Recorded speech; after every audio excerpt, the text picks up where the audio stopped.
and who consulted with Aung San Suu Kyi, his father. Another alchemist holding his mercuric ball. They're often very proud of them, but it's all through people from wealthy families will go and seek out these alchemists to get one. They'll plead with the alchemist to give them one because they will keep it for, they'd rather have it than an iPhone. It's something that they can use for power. So this is from a woman from a wealthy Rangoon family who wanted her own talismanic ball. Again, a man here who sells them. A lot of alchemists have become quite prosperous. And again, this one here, happy with the results of his own. As I mentioned before, some of the mercuries formed into icons. In this case, a 96-year-old monk in Rangoon who has made this statue of the Bomingong, the alchemist who was instrumental in many people's minds with the liberation of Burma. Here he is, sort of showing his statue that he made. And so all of this, of course, the stone isn't the final purpose, it's what you do with the stone. And what the stone is used for, in the simplest way, once you've made it, once you have, it's been in a certain sense empowered by your own efforts, by your own meditation, you would twice a day ideally put it in water or tea, and you can watch it starts to exude a kind of black ash or substance, which you'll see in a bit. Or it can take different forms depending on the particular kind of dalong you've made. Because the dalong, depending on what your intention is, there are 8 different metals. So for example, let's just say, for example, the woman, if she wanted a dalong to help her in her love life, she would ask for one that was made with using copper and zinc, because that will actually create this kind of magnetizing energy. For tan shui, for example, those in the military, they would always want an iron dalong. It would always have mercury, but it would also be mixed in this case with iron because that's what confers material power over the elements. Monks prefer the purer mercury ones because those are the ones that allow this kind of interdimensional, which we'll see more of, communication, how it actually helps to overcome this kind of single vision that they refer to almost as a synonym for what samsara, or the discontents of existence, is, because we're confined, in fact, to the present moment, to the here and now, and not able to have this more multiple dimensional experience. So here, for example, so the idea is how your stone then or they often refer to it as a philosopher's stone, but how the dalong produces ash that can be used for a variety of different functions, to cure disease, for longevity. Here are a number of different ashes produced by different dalong. And here again is a dalong put into a cup of tea, allowing all this sort of black exudate to emerge, which you happily drink. Some people happily drink.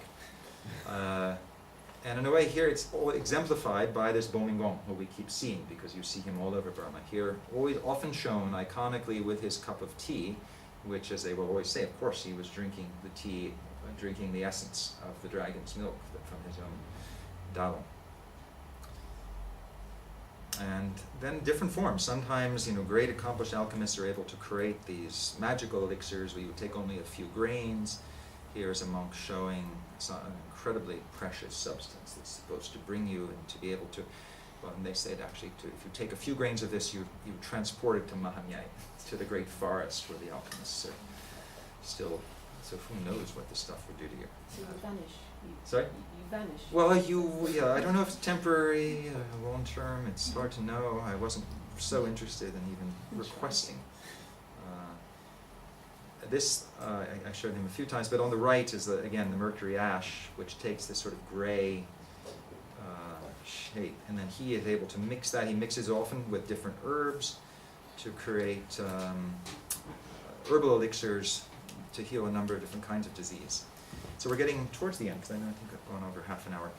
But the ultimate use of mercury, particularly in the monastic context, is for this transformation, a physiological and psychological, if you will, transformation.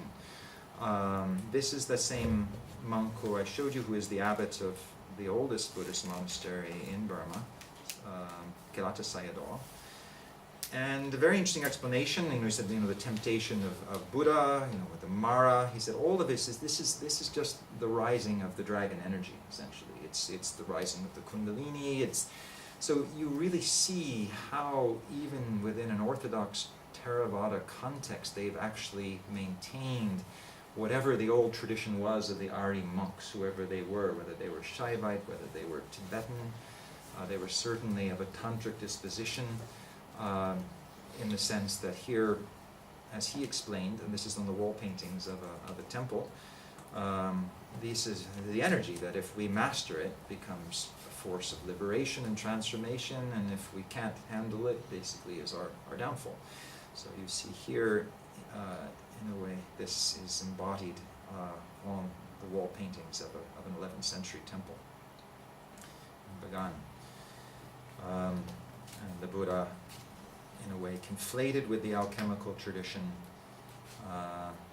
but in these sort of wildly discordant ways that you see throughout Burma, with both traditional art and this very sort of psychedelic use of electric lights, and where you'll have Buddhas, but then you also have these famous alchemists, such as Bobogon on the left, here with his day-glow halo, as well as on the right. This whole idea of this efflorescence and illumination.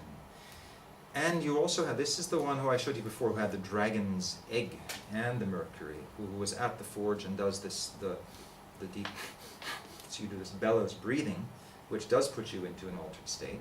And then what he'll do, he'll take the Mercury elixir, he'll go into his shrine room, go into his coffin that you see here, and this, of course, I wasn't able to stay long enough to witness, will get sealed in supposedly for 10 days and not come out. Who knows? But the idea is that when he takes the elixir, he's able to go into the suspended animation and to travel to meet his guru, who's up in the great forest in Mahmye. So he stays there. They seal the lid, supposedly, and goes into Shavasana in the ultimate sense. And anyway, came out in this case, since I was a guest, he decided to come out early, so this is him emerging. But it just an extraordinary sense. And the idea is you're taking on the qualities of the Zoji being the one who is able to travel between dimensions. You saw that on the staff of the retired professor, the magic staff that allows access between dimensions. And by having that access, you overcome the state of dukkha in the alchemical kind of conflation of Buddhism with a uniquely kind of yogic worldview. Samsara just simply means to be confined to this cyclic existence where we repeat our limited patterns rather than being able to transcend them, not necessarily to escape them, but actually just to enlarge the range of our activity. So here the Zoji painted on the wall of an alchemical temple, representing that sense of magical flight, which also traces all of this in a certain sense to shamanism. And the quest for immortality. So here you have this Koida Sayadaw, believed to be about 220 years on the right, believed to be alive and well, living in a cave, comes once a year, supposedly to the monastery where many will gather for his blessing. This particular temple is extraordinary. It's well documented. There's a whole book about it, where the abbots of the monastery every 90 years or so will go. They have, each one has been built a separate chamber where they will be burnt alive at a certain designated point. And the fires are, they sit on the fire, they're burnt alive, they're sealed in, and 3 weeks later the doors open and they emerge rejuvenated. So it's a kind of transformative fire. There's nothing penitential, there's nothing, it's not martyrdom. It's this idea that the fire itself, in the same way as when you fire the Mercury, there's the stages of the catching and the killing and the resurrection. So the same process, and then by the resurrection you've turned matter from an inert state into a living, dynamic state that interacts with consciousness. So the same process is held to take place within the process when you've attained a certain level where you can not just endure the fire, but the fire becomes transformative for yourself as well. You've so identified with the very process of transformation. So what Buddhism talks about as the impermanence, the change, which is a source of our perpetual dissatisfaction in life, is in fact the very thing that ensures our liberation. Without change, without the dynamics of interdependence and impermanence, there would be no liberation. So by, in a way, becoming so identified with the process of transmutation represented by the work with the Dalon stone, you're also able to enter into a state that completely defies what we normally think of as possible. That's at least what's happening here. So this is supposedly a photograph taken of when the earlier abbot went through his process, they call the fire process. So all of this, is extraordinary. One wonders, what lies behind it all. I would just say, before explaining that, they talk about, monks very specifically, about the processes of the transformation of the metals correlating with the stages of jhana, which are the states of dhyana or meditative absorption that the Buddha describes. So that what we think of as the classic alchemical stages, and how it's particularly described in Burma, is the catching of the mercury, which is the catching of the mind, the solidification or the fluidity of thought, bringing it into a stable, one-pointed concentration, then liberating it from that concentrated state so that it becomes, in a certain sense, alive, multidimensional. All of those representing stages, both from in Buddhist worldview, from shamatha to vipassana, from concentration to insight to transcendence of existence.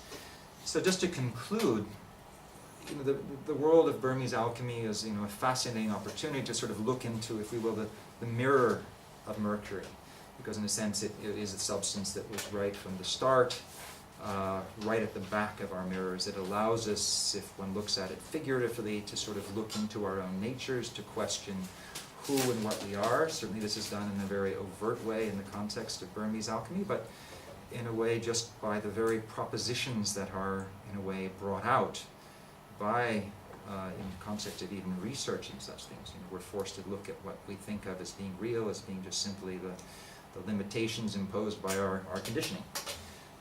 So in a way, the mercury ball becomes this sort of fascinating opportunity to think of other ways in which, as Wittgenstein said, all could be otherwise. And in a sense, it is the mirror of Mercury. What's interesting, a lot of the shrines have these walls. They say they use mercury in these. They're not translucent. They're not entirely reflective, but they're these kind of mercurial walls. And again, using these patterns that just show this interdimensionality that is really at the core of alchemy, I would say, really within all cultures, and certainly in Burma in a very explicit way. And of course, one can look at it, is it just decorative design? Is it repetitive patterns? Is it deeper symbolism? And in an ultimate sense, like Mercury itself, it's also a question of really how we choose to look at it. And in a certain way, reality comes back at us, depending on how we've chosen to engage it. So again, this idea of the mercury bringing about an altered state where the world itself transforms, becomes more plasmic, accidentally achieved here just in a photograph of an alchemist in front of that volcanic bolt of Mount Popa, but with a plastic covering. But it sort of, in a way, echoes the state that they say that you achieve through the use of alchemy in its transformed state, or the use of mercury, allowing this interdimensional, or in a sense inducing a multidimensional consciousness that we're normally exempt from.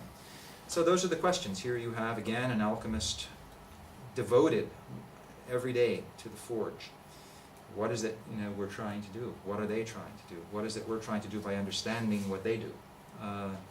So this, to me, is the wonder of Mercury. It's, like ourselves, impossible to pin down. We don't really ever know what it is. We never really know what we are. It's one moment there, one moment there. It comes together, disperses, and that's really its magic. Thank you.